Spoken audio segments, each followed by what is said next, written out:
இணையும் போது பார்த்தேன். நீங்க எப்படி பார்த்தீங்க? இணையும் போது பார்த்தீங்கல்ல, அப்படி நானும் பார்த்தேன். ஐயா என்னுடைய மதிப்பிற்குரிய ஒருவர், அவருக்கு என்னுடைய வாழ்த்துக்கள். நம்ம அது ஒன்றும் கருத்து இல்லை. ஒவ்வொரு கட்சியும் தன்னுடைய அணியை வலுப்படுத்த தான் போராடும். அதுல போய் கூட்டணி வைக்காதீங்க. என்னை சொன்னீங்கன்னா நான் கூட்டணி வைக்கல, தனிச்சு போட்டிடுறேன். அதை தான் நான் சொல்ல முடியும். நீங்க ஏன் கூட்டணி வைக்கிறீங்க? நான் ஏன்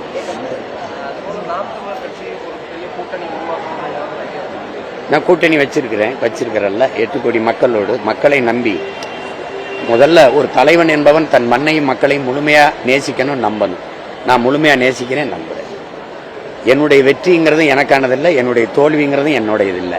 அதனால அதை போய் பேச்சுக்காதீங்க. நான் என் கால்களை நம்பிதான் என் பயணம், புரியுதா?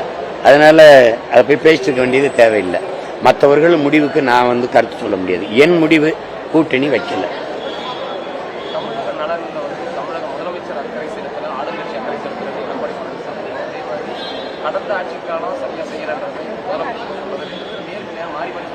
நீங்க பட்டிமன்றம் பார்த்திருக்கீங்கல்ல, அதுதான் இப்ப நடக்கும்.